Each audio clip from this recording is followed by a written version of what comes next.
next bill that we are dealing with,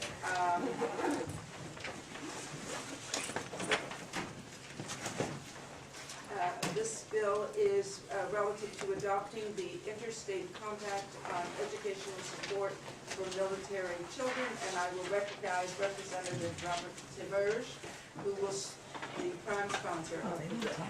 Yeah, thank you, Madam Chairman. It's my honor to be in front of this committee for the first time, and hopefully I do a good job. That being said, yes, this bill is an act relative to adopting Interstate Compact on Education Support for Military Children. Madam Chairman and committee members, for the record, my name is Robert Tiverge, legislature from representing Coast District 3, Berlin. Given the time constraints which all committee currently face, I will be brief. There are individuals present who will follow me and are better versed in responding to questions. In addition, I have included a sample committee report for your consideration. I do that when I'm a prime sponsor of a bill. That way it saves time for the committee to do a committee report. Of course, I only do the ought to pass motion. You're knowing very well that IPL is not in question here, please. Okay. The Interstate Compact on Education Opportunity for Military Children became effective in August 2008, when the first 10 states formally adopted the agreements. Since then, the number of states that have joined the compact have grown, with only, as of 2014, 4 states, New Hampshire being one who has yet to join the compact. Some of the relevant questions you may have as a committee, may be as followed. I've listed the questions and the responses. I won't address that now because given the time constraint, I think you can read those on your own. In closing, committee members, I can continue. However, I must allow others to testify. Please note that the legislation before you creates a new RSA Chapter 110D, which addresses in detail the requirements for interstate compact. I thank you for your time and consideration. I am pleased to answer any questions you may have, respectfully submitted. And you will have also a copy of the suggested committee report. Thank you for your testimony, and we will ask Representative Grenier has a question. Thank you, Madam Chair, and thank you for taking my question. Yes.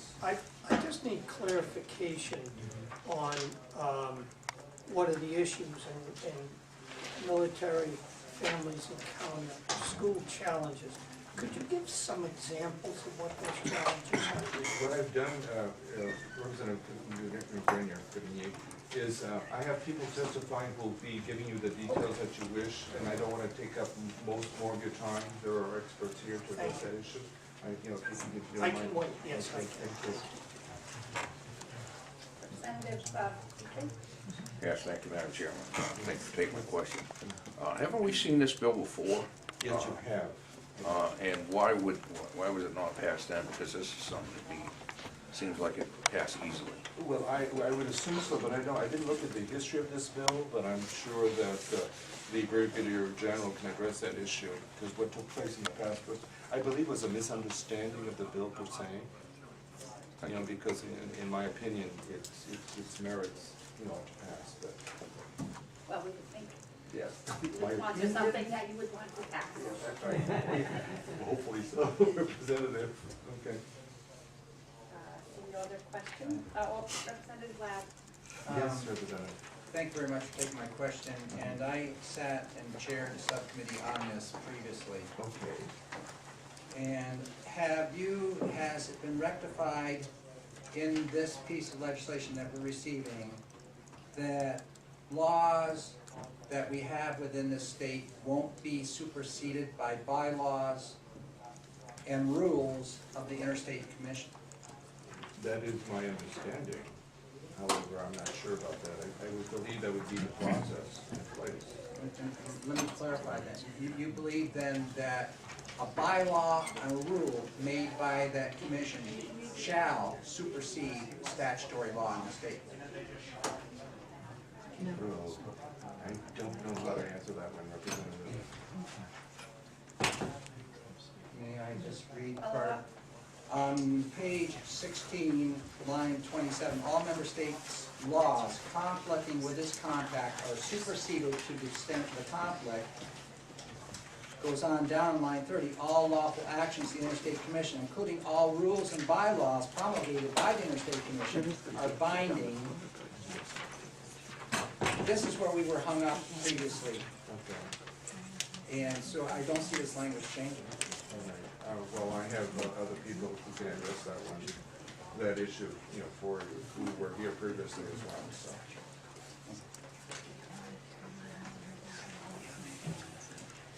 No other questions? Thank you for your testimony. And I will call the State General Carolyn Wilson.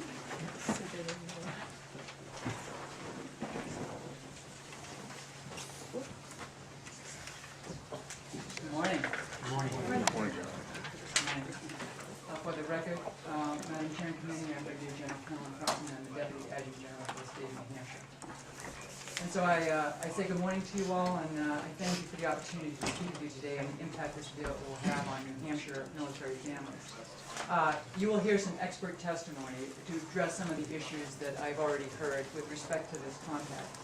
We have with us the Executive Director of the Interstate Commission on Educational Opportunity for Military Children, the Commissioner of the State of Vermont and the Interstate Commission on Education Opportunity for Military Children, and the State Liaison Officer from the Portsmouth Naval Shipyard. In addition, we have some packets that we'll provide for you that will have testimony from the Northeast Regional Liaison for the Department of Defense, State Liaison Office for Military Community and Family Policy. I'm just going to speak quickly regarding military demographics and the known future military impact on New Hampshire from the New Hampshire National Guard perspective. Others will speak again to the numbers that you will hear, but we in New Hampshire have, based on 2012 data, over 3,000 active military youth who may be eligible for consideration on the Military Interstate Children's Compact. This number will fluctuate, and it's based on active duty assignment rotations, retiree relocations, and National Guard and Reserve activations. From a National Guard perspective, this bill is significant. Our Adjutant General, Major General Riddell, as the largest force provider for military capability in the state of New Hampshire, subscribes to the concept of Fort New Hampshire, and that premise is that the New Hampshire National Guard will assist all New Hampshire members of the military and their families in all matters possible, regardless of component or status or era served, as long as we have the resources to do so. And this includes support for this bill, which if passed, will put in place a compact that will allow the uniform treatment of military children as they transfer between school districts and compact member states. Additionally, as our New Hampshire National Guard continues to transform for future mission requirements, we could well begin to see integration of active duty members and National Guard members within either state National Guard or state-assigned reserve units, away from traditionally large main operating bases. We have begun this transformation already within the New Hampshire Air National Guard at Pease Air National Guard Base. Currently, we have 100 active duty families assigned to Pease as part of the Total Force Integration Initiative, and with the selection of Pease as the first KC-46A unit in the Air National Guard and in the country to receive this new plane, we are anticipating 200 active duty members being assigned to Pease. Since all New England states except New Hampshire are compact states, a move to any of these states for an active duty member with a family could be enticing. Military members enjoy New Hampshire. It is evident with the veterans population making up 10% of the New Hampshire population. And it is important to note that this compact would apply not only to active component military members, but additionally to National Guard and Reserve members called to active duty pursuant to 10 U.S.C. sections 1209 and 1211, and would apply to retirees within 1 year of retirement who may choose to settle in New Hampshire. I encourage you to listen to the testimony, and I would be happy to answer any questions regarding this bill.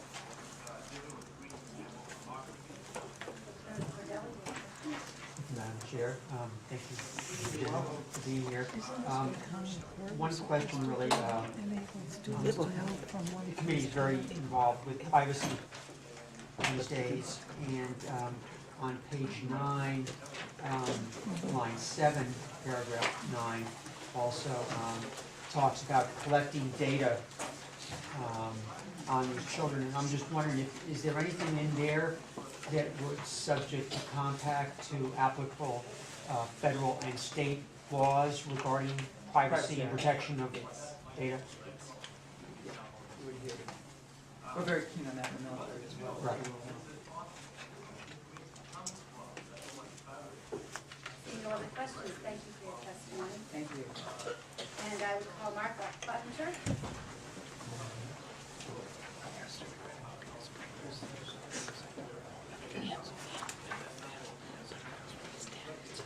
Good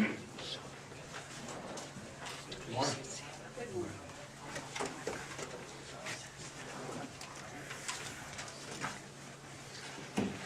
Good morning, I'm Mark Ottinger, I live in Burlington, Vermont. I'm really here in three capacities. The first capacity is that I am the Military Compact Commissioner for the state of Vermont, and have been ever since 2011 when Vermont became the 39th state to adopt the compact.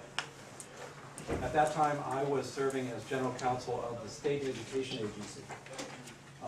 And so it was my responsibility to obviously be aware of the extent to which this compact could infringe upon local rights, state rights.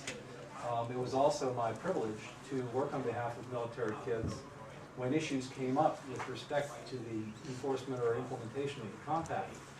So I can report to you, before getting into the details of my remarks, that in the 3 years that I have served as Military Compact Commissioner in the state of Vermont, I think it's safe to say that we in Vermont feel that it is tremendously beneficial, that there is no downside, and that without it, many delicate situations to which children of military families have been subjected as a result either of their parents moving from state to state or their parents being deployed and returning, many of the problems associated with that have been able to be smoothed over to the benefit of those kids. So as a general principle, we speak strongly in favor of the bill, which I guess is also reflective of the fact that it's been adopted in 46 states. It is important to consider the fact, and I speak now as a lawyer, that compacts are intended to essentially create a commonality of practice among states on matters that are intrinsically national in nature without having the need of having federal legislation. Federal legislation in this area would be more restricted than essentially a contract between and among states to act in manners that are consistent. So I think that speaks to the success of the compact, as I said, I can report to you that from Vermont's perspective, it's worked extremely well. I'll give you an example of how the compact would protect the interests of New Hampshire children of military families when they go elsewhere.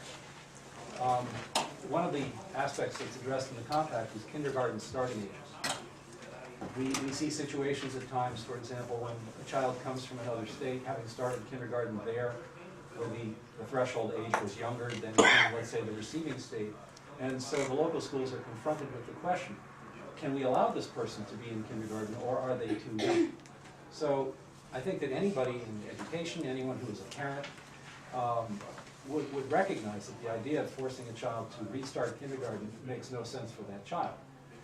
Yet, if that child is able to start or to continue at an earlier age, is that fair to the other kids?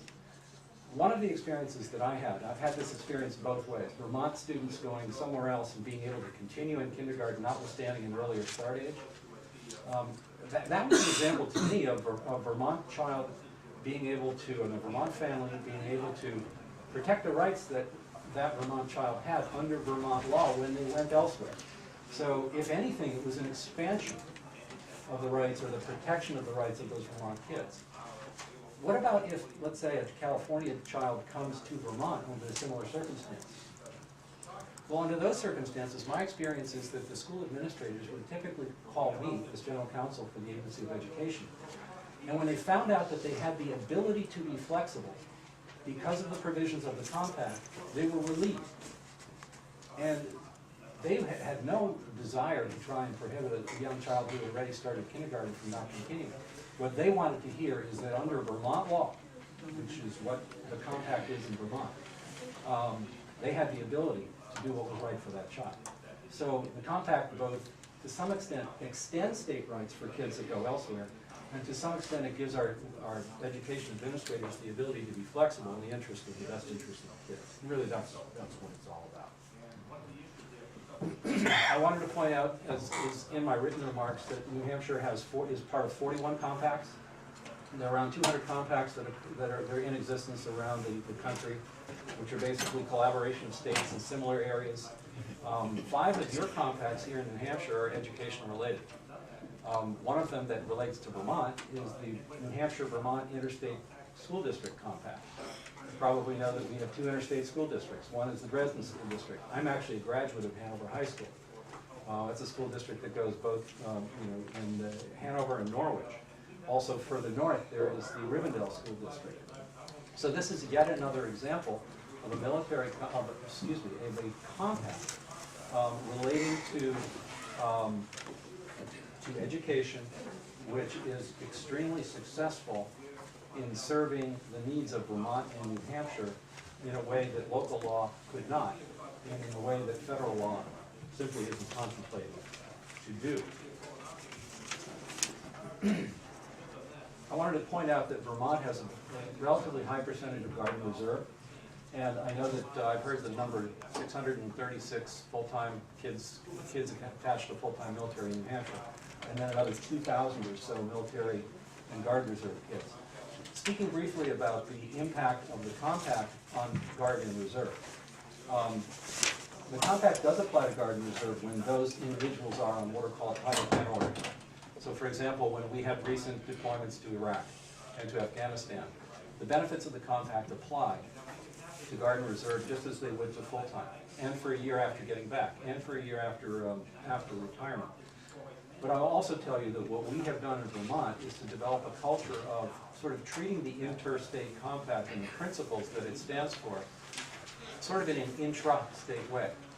So for example, when somebody from Camp Johnson up in the Burlington area ends up getting deployed and wants to send his or her child, let's say the person's a single parent, down to the center part of the state, down to Woodstock to attend high school. In the Vermont Agency of Education's position is that the provisions of the compact which would protect that child if he or she moved out of state should and do protect the child just as much if they move internally to the state, to prevent them from being disadvantaged by differential graduation requirements, entrance issues, timeliness of sports and eligibility for extracurriculars. And so I will tell you that in a state that is primarily Guard and Reserve, like Vermont, the compact has just as much value, if not more, than we'll leave it at that. I also want to tell you about something called MSEC, the Military Child Education Consortium.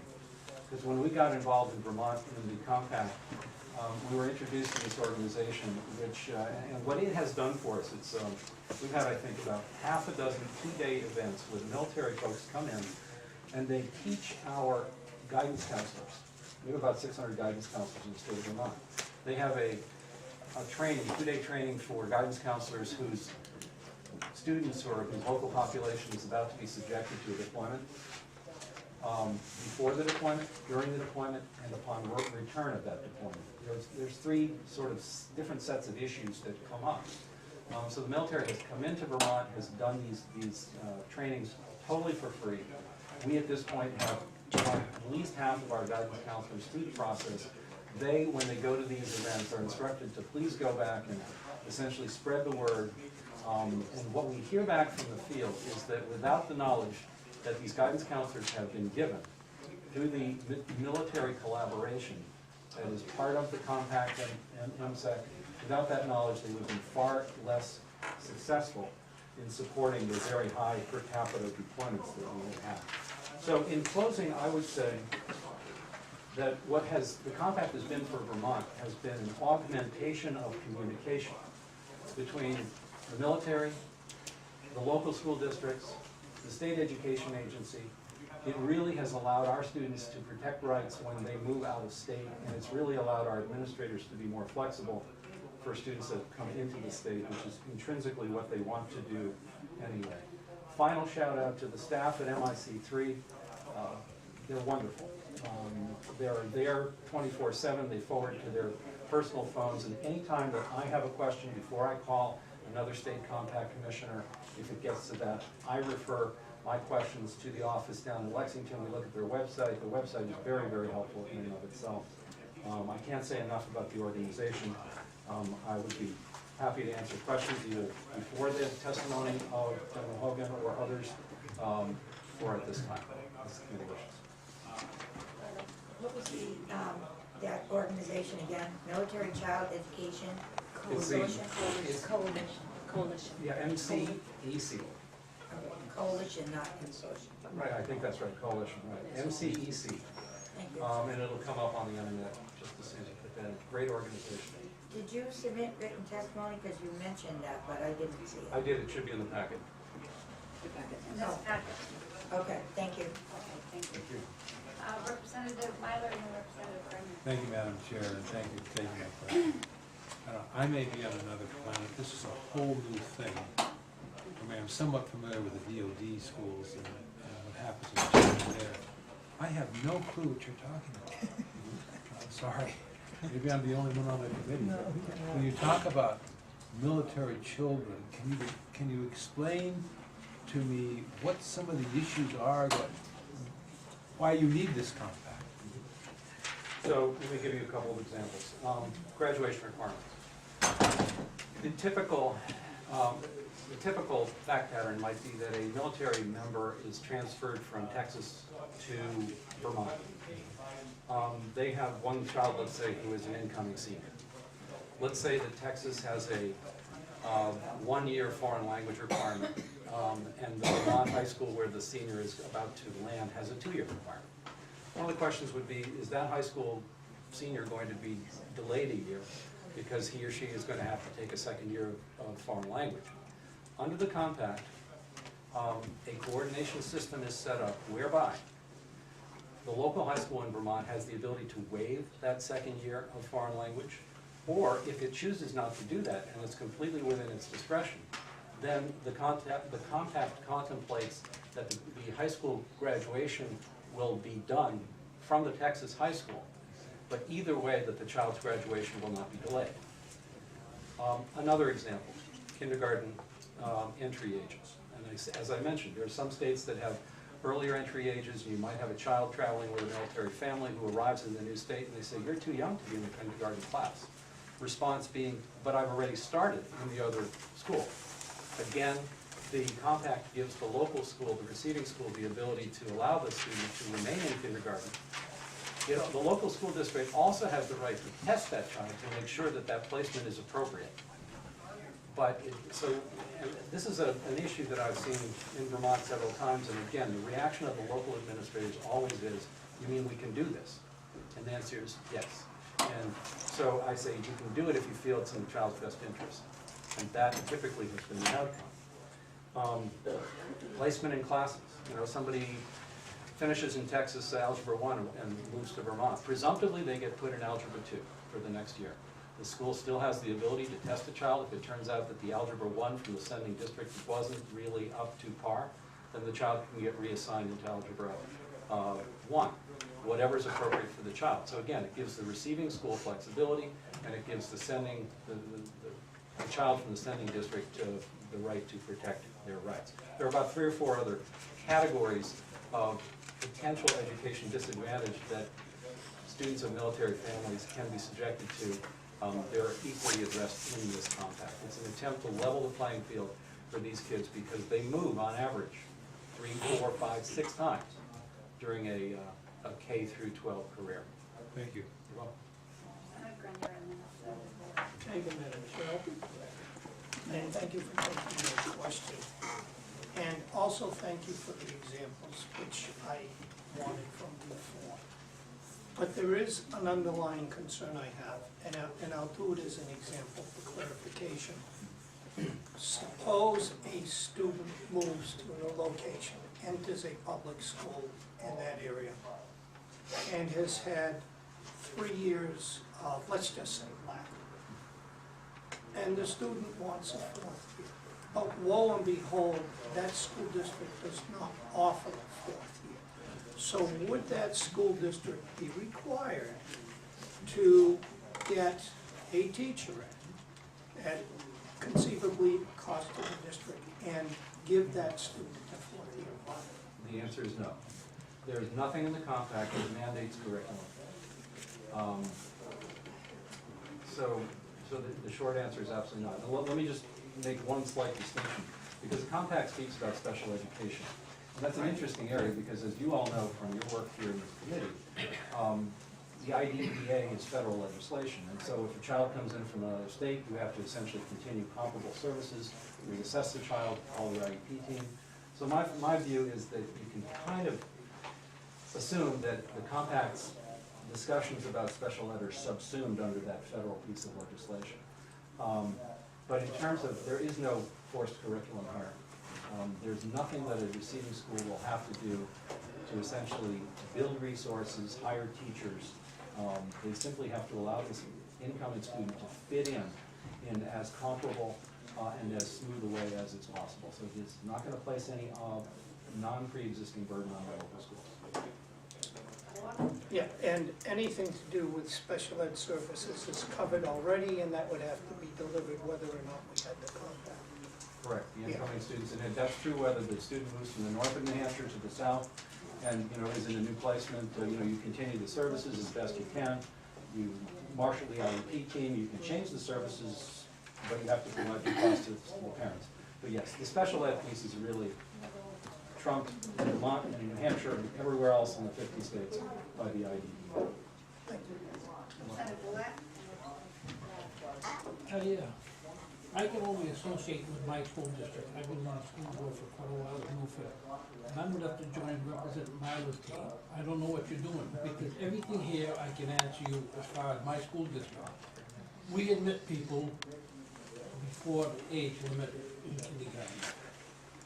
We require more credit than any other school in the state of New Hampshire. We have people coming in from schools, other schools, not military, who have not had 5 years. We require 4 years of math. We have children coming in that don't have 4 years of math. But there's waivers for all of these things. So I don't know what this bill actually does, is what I'm trying to figure out, which we don't do already. We let people come in grades. When people move in that are not military, they move in from all over the state, all over the country. They're tested. Are you ready for the 7th grade? Are you ready for the 6th grade? Do you have the requirements that you covered all the 6th grade? I don't know what this does, except it makes a separation between citizens and servicemen. Sir, I think a great deal of this is going to be covered in my testimony when we talk about this. But one of the things that is the benefit of the compact is the connection to the entire stratosphere. And I understand and appreciate your school system is taking care of these soldiers or these children as if they were their own. But if a military child is transferred out of that school system into another school system, this compact ensures that your investment will not be lost as he moves into another school system. And really, when we talk about the specifics, and I'll look forward to doing that here in a moment, I think a majority of your questions will be answered. But as a body, as a complete body, we make sure that we have visibility of these military children who happen to be highly mobile just because of their relationship with the military. And if I could just follow up briefly on that, it sounds like your school district is very nuanced and very enlightened in terms of its approach to waivers and so on.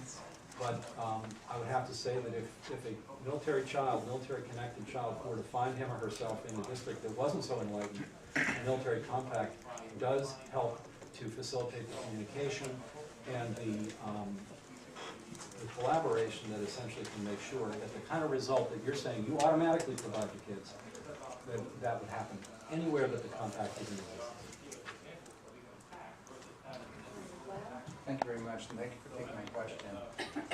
Aside from my questions, which are dealing with the appeal process, which we have to go the route of going to the United States District Court, Columbia, in Washington, D.C., and some of the rules and policies which override statute, did Vermont look at some of the terminology within this boilerplate compact, which this is what this is, and look at terms like extracurricular. We don't use the words extracurricular in this state. We use co-curricular, intramural. Those are some of the areas which there's a lot of differing terminology here. Did Vermont, in fact, change the compact to reflect statutory language that is used in that state, like others have done? Or have you just put the boilerplate in? We debated a couple of definitional issues, and I will tell you that it is possible for a state to adopt a version of the compact that is somewhat at variance with the boilerplate, as long as it's not what we call the law material. In other words, if you said, well, we don't want to have chapter 7, so we want to excise that. This is a compact. It's intended to be uniform across the nation, and that's the whole purpose behind it. So in terms of the definition of co-curricular versus extracurricular, that type of thing would be within the purview, I think, of the state of New Hampshire to basically say, we're willing to adopt this compact, but we want to have the following terms clarified, or what would happen under those circumstances is that Rick Masters, who's the general counsel for MIC3, his responsibility is to look over that document, would offer an opinion to MIC3 as to whether the proposed deviation from the boilerplate was material or not material. If it was not material, and if New Hampshire were to pass the compact with that change, that would be perfectly fine. But in Vermont, I mean, we were concerned about the cost, and I can tell you about that if time permits. But so the only material or potentially material thing that we put in was a provision. One of our senators wanted to cap the cost because at that time we only had 43 in 2011. We had 43 full-time military kids. There was no $2,000 minimum dues threshold at that time. So testimony was it's only going to cost you $43. One of our senators said, but what if you change the rules in that respect? And you mentioned there's the rules question. I'd like to address that briefly. So what we did was we put a $100 cap. But then what happened was the rules got changed the next year or the year after that at the MIC level to put in a minimum threshold. Typically it's $1 per resident child, full-time resident child. So we have a lot of Guard and Reserve, but we only had a handful, 50 permanent kids. So it was a $50, that got increased pursuant to the rules. It was proposed to be increased to a minimum of $2,000.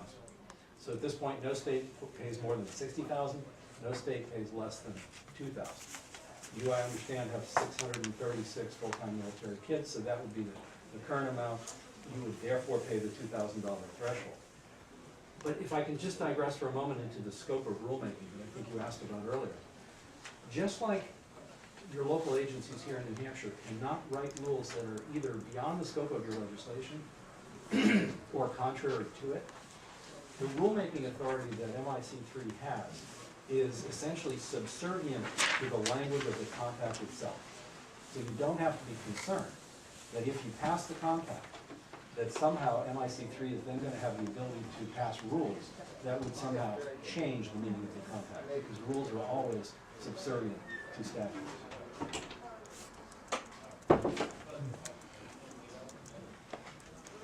I do have several questions, but I think we could take too much time doing that. So, thank you very much. Probably go. Seeing no other questions, I would recognize Stephen Hogan. Yes, ma'am. Thank you very much. I'm Steve Hogan. I'm from Lexington, Kentucky. Personally, I'd like to applaud you on the hospitality that I've received when I've come into the great state of New Hampshire. The very first thing that greeted me at Manchester Airport was how New Hampshire supported its troops.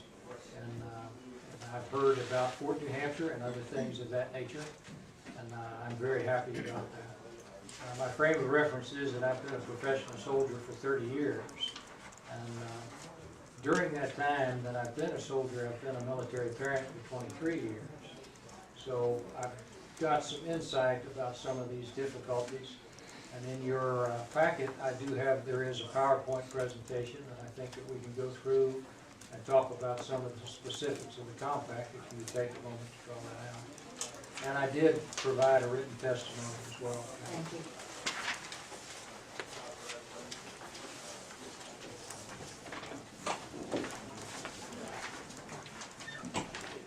My function as the Executive Director of the Military Interstate Children's Compact Commission means that we are the Secretariat for the National Commission, which is a field of 46 plus 1 currently is the rulemaking body for the commission. The Executive Office in Lexington, Kentucky serves as the Secretariat and the staff for all commission business. So if and when New Hampshire does adopt the compact, I and my people will be your staff. The second slide here that talks about key issues affecting military students. These are the academic issues that we have to deal with in view of a highly mobile child transferred from post to post. One of the things to note is a typical student experiences between 6 to 9 transitions between postings, interstate changes during their school career, and at least 2 of these transitions during their high school years. That causes a great deal of difficulty in trying to get a consistent strategy towards their educational career and making sure that they're being given all of the benefits that students that do not entail such high mobility will enjoy. Slide below that also talks about issues affecting military students. But these are interpersonal issues that affect these performance. Unfortunately, academic issues is not the only thing that these children face. The stressors of absenteeism, high mobility, deployments, and adjusting to new circumstances take a toll on these children as well. It's something that I've reflected on often, that the children in this equation is the only entity that did not volunteer for their circumstances, but yet have to bear the strains and the sacrifices of a military lifestyle. And this commission seeks to be a comprehensive collection and coalition of states to address these transition issues. Slide number 4 is background and status. A little background on MIC3. We were developed by the Department of Defense with assistance from the Council of State Government, which is the company that I'm attached to in Lexington, Kentucky. We have a 360-degree view of the issue, along with national associations, state officials, state legislatures, state commissions, anybody that has input or value-added information on this as an issue are welcome at our table and included. And currently we are adopted by 46 states and the District of Columbia, which gives these protections to approximately 98% of military school-aged children. The next slide is the member states, which depicts those states at this point that are not members of the compact.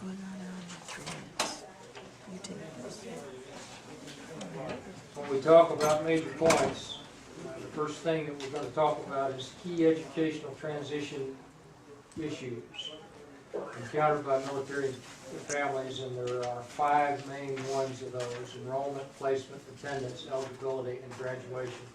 And we will talk about each one of those in a little bit more depth as this progresses.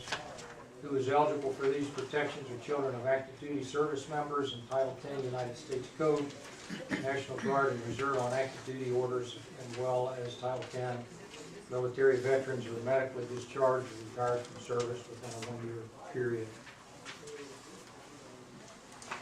Second slide that addresses major points is that we are designed to provide inputs and resolve recognized transition issues, and are not to impact local curriculum or standards of education.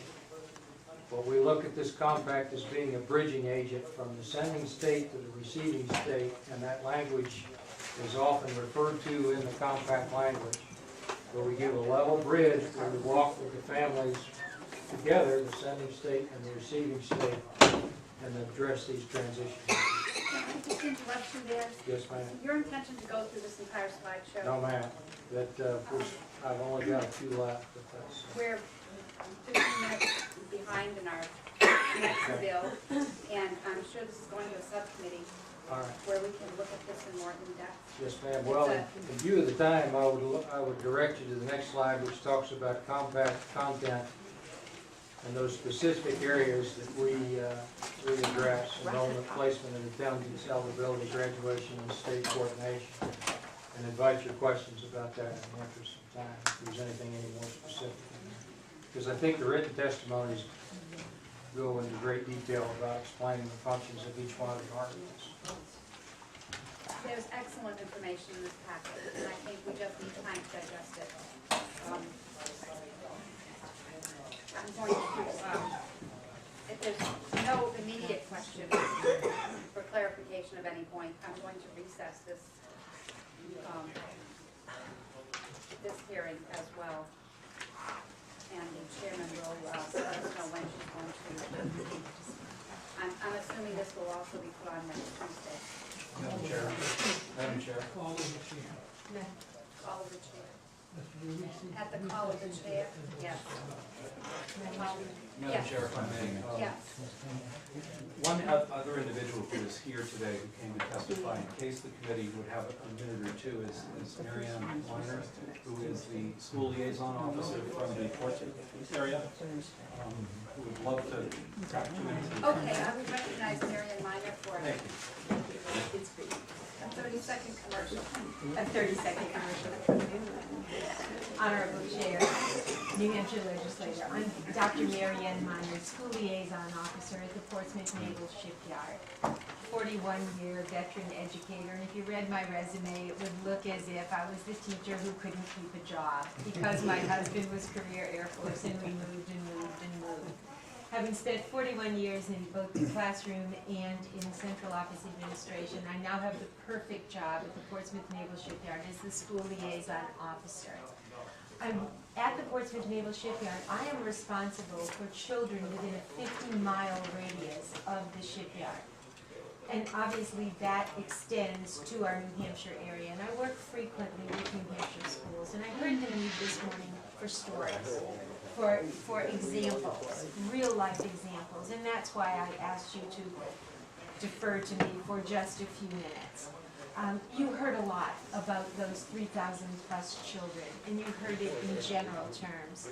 I'm here to put some faces to those children and to talk about some specific cases, and I do have written testimony, but I want to share just a couple of those examples with you.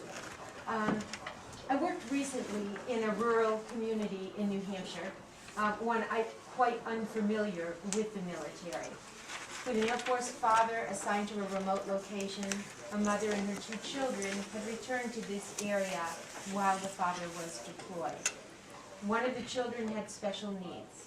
In this very small area involving special needs, the community was doing everything to support that child's special needs. But what it looks like in a small little community where most kids stay in the K-12 system, and for this child who was going to be leaving in April to a new assignment, it was very, very important that testing be done expeditiously and that it also be documented very, very detailed, in great detail, so that that child could go to a new duty station where the Air Force could be certain that that child's needs could be met.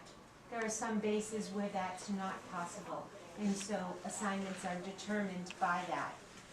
I became involved with the family because they were very fragile, as you can imagine. Fragile about the special needs, fragile about dad's deployment, fragile about not knowing where they were going. And we eventually got through it. And the child's needs were documented and the testing completed. So when you speak about the community of Milford and the wonderful things that you are doing there, I have no doubt, and in my experience, I have found individual schools to be very, very supportive. But what I've also found is there is a lack of consistency, and that this compact would bring consistency throughout the state. So our children have that level playing field, not only throughout the nation, but also within the state of New Hampshire. You're absolutely right. In the world of military-connected families, our children are the draftees. They have no choices. They can sit at a family meeting, but that doesn't mean that they have a choice in where they're going. This summer I was introduced to sisters, 2 sisters, daughters of a military doctor. They'd been in 15 different schools in their careers. They were wonderful, they were successful, they were both going to be teachers. 15 different schools. One of our students who enrolled this year in late August, by our rules in Maine at Trape Academy, would not have been able to try out for the football team. He was a kid who had been a star in a very large high school. Under the conditions of the compact, he would not get a chance to be placed on the team. He'd have to prove that he could do that, but he'd be given a chance to try out. Those are the kinds of things that don't give those children extra benefits. They just help level the playing field a little. If you can imagine, my commander's son, he's taken Virginia history, Washington state history, and Hawaii state history. And as a result, when the next state came along, he said, I really would like to take a fine arts guitar class, but he couldn't do it because he had to take their requirement. That would help level the playing field in that way. I want to give you another example. You need to wrap up. Okay, fine. Go through all the Thank you. documents. Yep. I'm sorry. The last one is a rising senior. This student was in place, parents got orders, off she's going to have to go to the other coast. With this compact, this child was able to stay in place, residing with family friends, without her parents relinquishing legal guardianship. That's so important. What parent wants to give up the rights to their child? Yet she was able to be successful and happy in her school. So as you debate this and as you look and read the testimony, I asked you to think about the faces of the families. And I appreciate your time. I know I've delayed your meeting, but I think you were looking for some examples. And I thank you for entertaining my testimony. Thank you. Do you have a copy of the written testimony? I do. from the clerk? I do. And we will get, it's in the packet here. Thank Okay, you. we already all have it. Thank you very much. Thank you so much. It's gonna be very quick, Representative Lau. My question is something you just brought up, but isn't a child allowed to go to a school where they're domiciled in? It doesn't make any difference where their parents are? Not without legal guardianship. If in New Hampshire you can, I believe. Another school. We can If they're discuss that. living with their uncle or their aunt, as long as they're domiciled. So that may be something for you to discuss. What, Mary's gonna kill me. I have one Representative question. Lau, one question. Isn't the enaction of the Common Core standard designed to address some of the issues that you mentioned here, that we have a common core of knowledge and skills, competencies throughout this country, so, and in the DOD, independent schools, et cetera? Shouldn't that go a long ways in terms of helping a student that moves so often? The Common Core is a general group of standards in English language arts and mathematics only. So if you think particularly of history, of the wide variety of course requirements, that is only English language arts and mathematics in the Common Core. English language arts and mathematics. There's a wide variety of other subjects, and the Common Core doesn't say you are going to offer advanced placement courses, for example, or, you know, this child is going to be looked at through this lens or that lens. People have a lot of flexibility in implementing the Common Core. It will help, but it alone is not the answer. I will be going to Washington in April, where we will be talking about the impact of a Common Core curriculum, but what else our students need. And I thank you. I Thank you really very much. appreciate you I'm going entertaining to them. recess until 14:88. Thank you very much. We will, like I said, the council chair will take.